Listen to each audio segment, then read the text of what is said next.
Hi guys, welcome to my channel. If you're new here, my name is Jennifer Nxumalo. I would like to have you in this family by clicking that red subscribe button on the bottom, and also don't forget to give this video a big thumbs up. Just take a few minutes to give this video a big thumbs up because it does help for YouTube to push my videos for more people to see. I'm just gonna wait for you to smash that like button.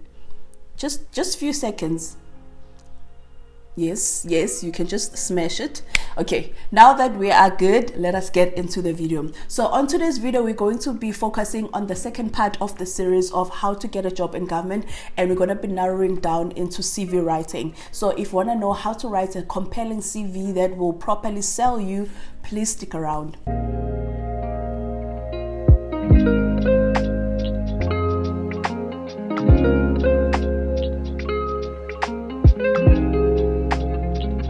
Okay fam, let us get into it. So as I said, this is a second part of a series that I created on how to find a job in government. Now I don't think that finding a job in government is that easy or that hard. However, I do know that in government they're always advertising every week, and you think that because they're doing that, getting a job would be much easier, but that's actually not the case.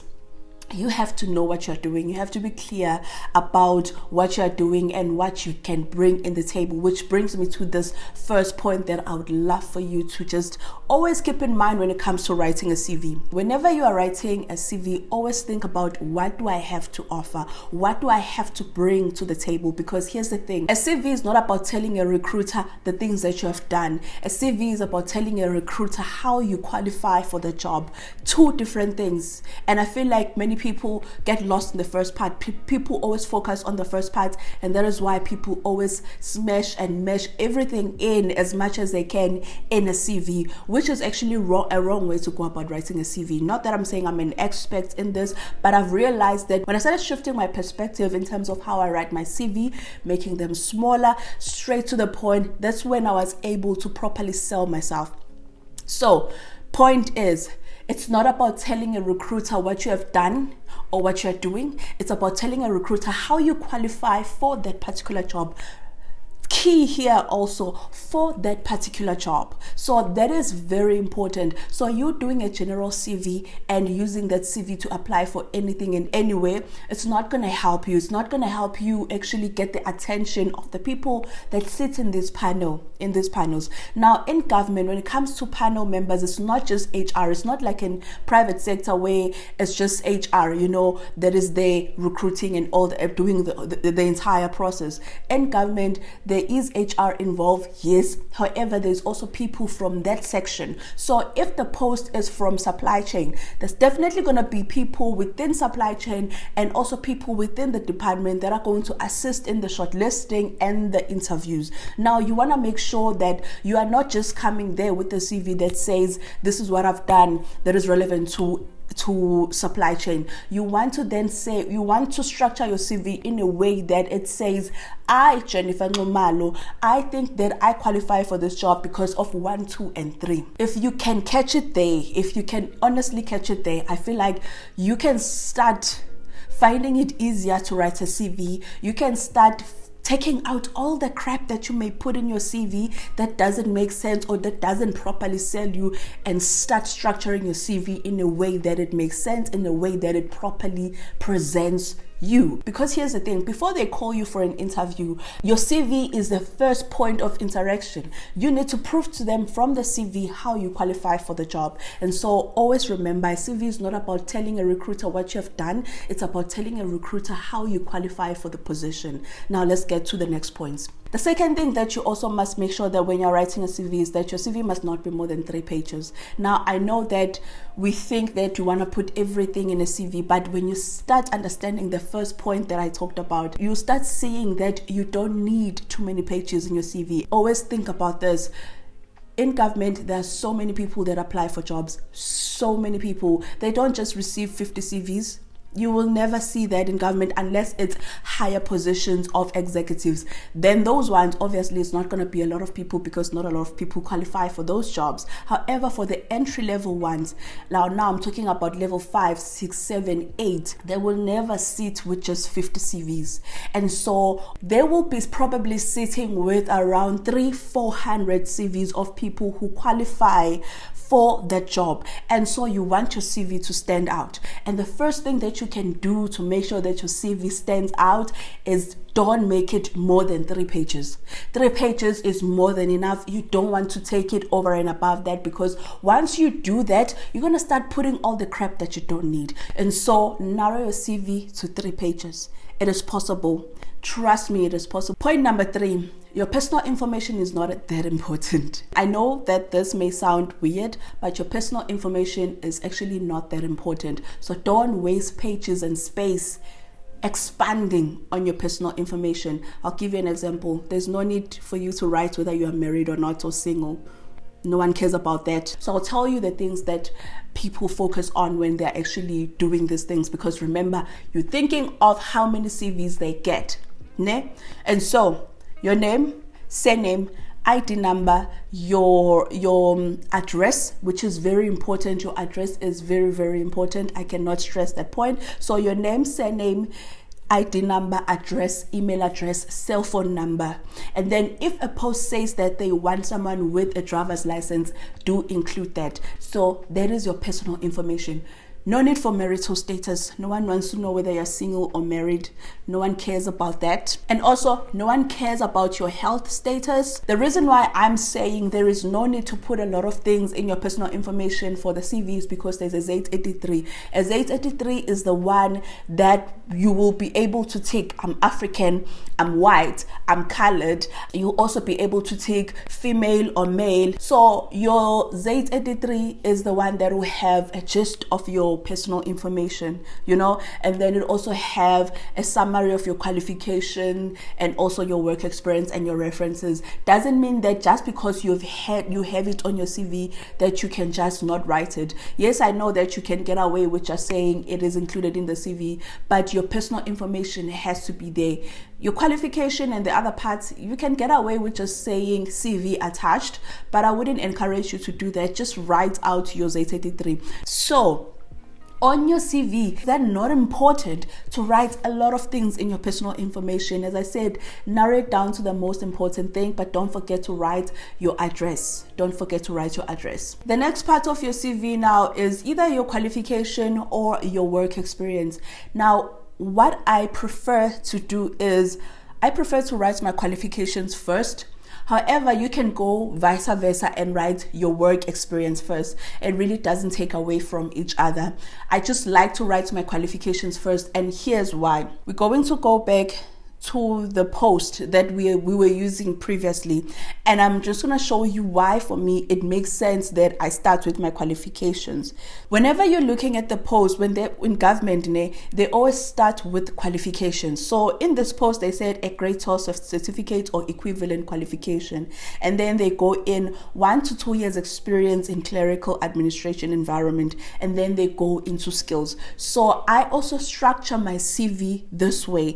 I structure it to flow with how they actually advertise the post. And so for me, whenever I'm writing my CVs, after personal information, which normally I'll put up there, I will go in with qualifications, and then you start with the most recent qualification. If you have something that is beyond grade 12, don't start with grade 12 and then follow with that. Whenever you're writing a CV, it's always the most recent qualification, the most recent experience. And so what I'll do is I will say qualifications, and then I will start with my most recent qualification, and it's always my master's degree, and then I'll say honors, bachelor's, and then I will say grade 12. Normally I don't put grade 12 in there because I'm just like, I couldn't have gotten all these qualifications without grade 12. And then what I'll do is I'll just attach my grade 12 certificate just as proof that I do have it. But because I have so many qualifications, in order to minimize my space, I don't normally put grade 12. However, if you only have one qualification after grade 12, I would say put your grade 12 in there. So you'll say your diploma, and then you'll say on your diploma, whenever you are writing your diploma name, you write the name of the qualification, the university that you got it from, and then you also need to write your majors. Now your majors are the qualifications that you did in your third year. So if your qualifications was comprised of public administration and supply chain, those will be your majors. Just go back to your academic record and look at what were your majors in that final year. Now I know for mine it was supply chain and public administration, and so I just went to my academic record and look what were the modules that were comprised as my majors in my last year, in my final year of my degree. That's how I'll write my qualification. The reason why I like to include my majors is because the title of the qualification doesn't say a lot about what you have done. And so if, let's say for instance, a position is about supply chain, yes, you did supply chain, but what were the components that you did there? And so when you start breaking it down in terms of logistics and what in terms of the majors you have done, it kind of emphasizes how you qualify for that job. After you've written your qualification, the next thing that you want to have in there is your work experience. How do you qualify for this job? Now that you have shown, in terms of the qualification, I do think that I qualify for this job. Now when it comes to work experience, they will say 1 to 2 years experience, 2 to 3 years experience in this field. Now you want to then break down your work experience. So first thing, you start with the most recent work experience.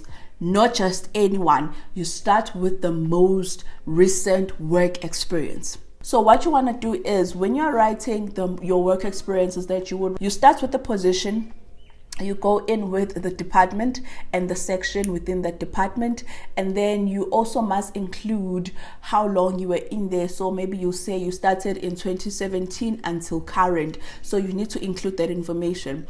And then you need to go into what are the things that you did in that position that equipped you for this position. Now here, this is where the first point that I talked about, that a CV is not about telling a recruiter what you have done, but a CV is about telling a recruiter how you qualify. So from the things that you are doing in that position, narrow it down to the most relevant task. Not everything matters. So if it's an administrative job, so here they say they want someone that has done clerical duties, capturing data, operating a computer, collecting statistics, legislative framework, and public service. Here's what I would do. I would put the work that I've done that is related to this. So if, let's say for instance, I have in my current job, I was doing filing, I'm going to expand on that filing. I'm going to mention that I have done filing. Not just filing, guys. You don't just say filing. You expand on filing that you have done, the type of filing that you have done. So it can be electronic and manual. Include that, show that, because that shows that you understand filing, you understand type of filing. So you don't just say filing. And also data capturing. You don't just say data capturing. Even though they say they want someone that has done data capturing, but don't say data capturing. You have to show how were you doing the data capturing? Which platform are you using to do your data capturing? So if you're using Access or Excel, you need to actually show there, explain there that you are doing data management using Excel. Operating a computer. Here, you don't even need to say you know how to operate a computer. Don't say that, guys. You know, the thing that I've seen people do is they will take a post and then they'll write it as it is. That is the worst thing that you can do. And then they'll take a post, they'll regurgitate it during an interview as it is. That is the worst thing you can do. So when it comes to operating a computer, I don't need to mention this. Now on your job, on your experience, if you've done data capturing, you will already explain one part of you knowing how to use a computer. You can then take it further to say I have computer skills which I've obtained while I was working on document management, and there I used whatever Microsoft package that you used. Writing, sending correspondence, you will also explain there which Microsoft package that you used. Also, what else is there? Microsoft Word, compiling reports using the statistics that you have collected using Microsoft Word. So it's always like you are linking your work experience the jobs that you have done and the skill that the platform that you have used, because when you do that, it kind of presents the skills that you have. So I hope that what I'm saying makes sense. So you don't list things. For my current, it was actually my previous job. This is an outdated CV. So my first thing I said there's senior administration clerk, and then I wrote department of what and in which section, and then from what time to which time. This I wrote it as some sort of a paragraph instead of just pointers, because when you do that you waste space. And then when I went into explaining how I qualify for that job, is that I would say, okay, I captured registration information into the database. So instead of saying database management, I expanded to say I capture registration information into the database, provide administrative support to the directorate, draft letters of explaining exactly the type of letters that I was writing, prepare and print certificates for registration. And also look at the words that I'm using here. There's also part of saying compile registration submissions.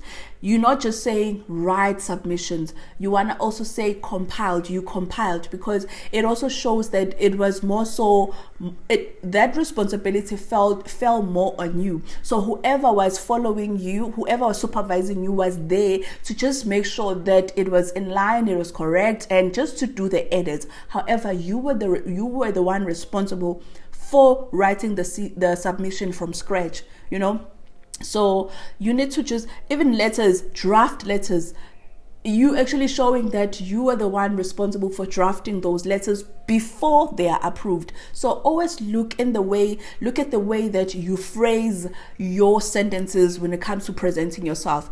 Now, I'll give you another example for one of my previous jobs. It says here, conduct research on this in this department, and then also say render administrative support services, including, then I broke it down. What were those administrative services that I was rendering? File documents electronically and manually. So I made sure that I emphasize that point, that I filed document, because it shows that I know document management. So file documents electronically and manually, and then I provided examples of documents that I was filing in there. So things like leave forms, traveling documents, submissions, memos, reports, minutes. So that is how you actually write your work experience. Just to reiterate this point, when it comes to how you present your CV, you want to match yourself to the job. You want to say, this is how I qualify for this job.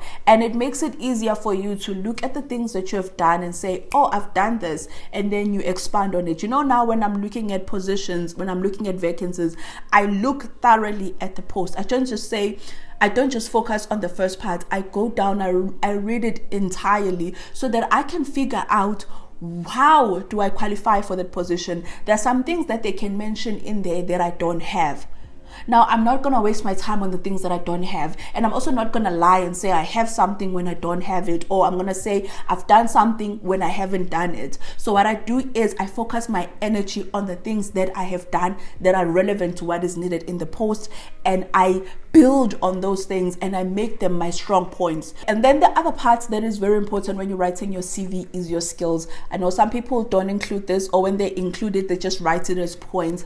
I just don't do that. And I'm also going to show you how I do this here. So I have a section in my CV that says skills and abilities. And so if, let's say, a position, let's go back to the position here says it wants, so now it comes here, it comes to the part where it says no skills, ne?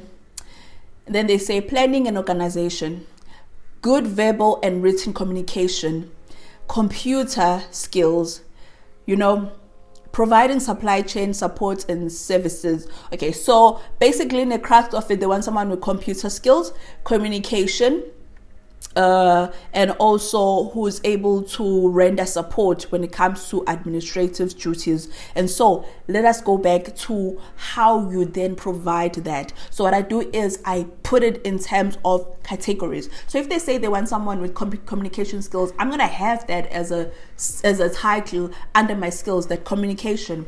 Then I take my time. This is the part that I enjoy when it comes to CV writing, because this is where I get to sell myself. Now here, I don't just say I have communication skills, written and verbal.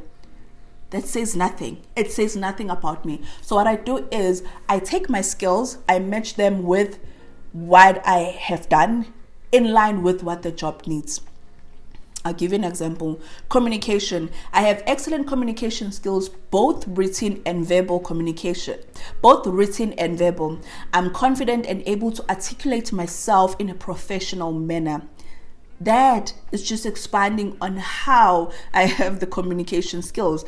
And then I went as further as taking something that I've done that I wasn't able to put in my CV because there wasn't space for it, but I mentioned here, and I said I have excellent presentation and negotiation skills. I have presented in various seminars and conferences, including the 12th Chemnitz East Forum Conference held in Germany in the University of Chemnitz in 2015. Now there I'm saying where have I actually used those presentation skills? So if you say that you have good written and verbal communication skills, take time to think, okay, what have I done that has actually expanded my written communication? If you have wrote letters, mention the type of letters that you have done. If there were letters going to senior managers, going to the DG, going to whoever, but if there were important letters, mention those. Go into detail in terms, not into deep details, but just show them how you got those skills, or where you were able to practice those skills and just hone them. Because the most important thing about the skills is not to tell them that you have them, but how you have them. Computer skills. I'm also going to read you here. I'm also going to put it up here. I have good working knowledge of Microsoft application, including Microsoft Word, which I use. So I have, let me just read that again. And these I write in paragraphs, by the way. I have very good working knowledge.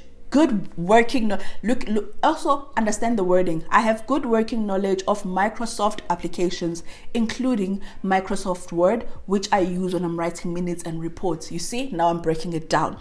Microsoft Excel, which I use for data input and analysis.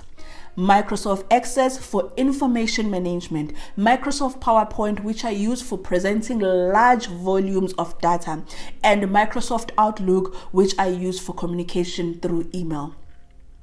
I didn't just say computer skills, Microsoft Word, Microsoft what. I didn't list them. As I am mentioning them, I'm also showing how I've used them. I feel like many people get it wrong here. Even with experience, they get it wrong by listing things. You don't want to list things.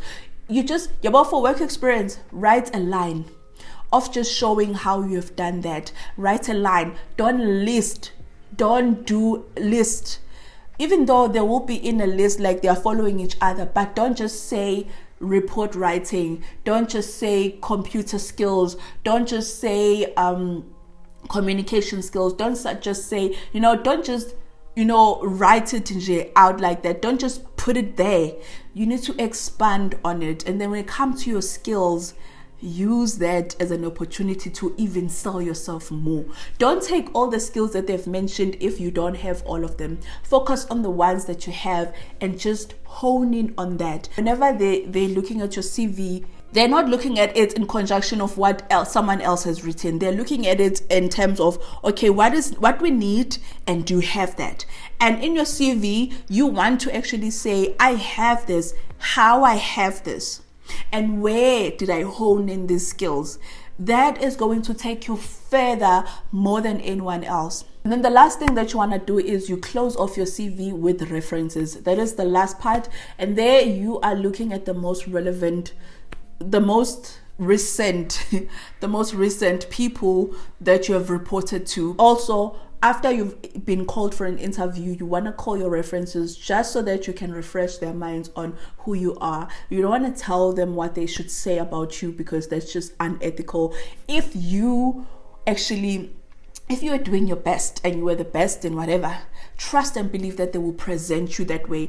And I feel like when you just put anyone and everyone trying to avoid the people that you've directly worked with, you're selling yourself short, because those people are not going to be able to better represent your work ethic. Remember, references is about work ethic. It's not about, do you know this person? Is she real? Is she not a robot? No, it's about actually your work ethic, someone else vouching for your work ethic. And so wherever you go, always carry the work ethic, always carry that thing with you, that I'm going to do my best and nothing but the best. The next video that we're going to be going through is actually now for interviews. Now that you have written your CV, you have structured it nicely, you have your 3-page CV that goes straight to the point.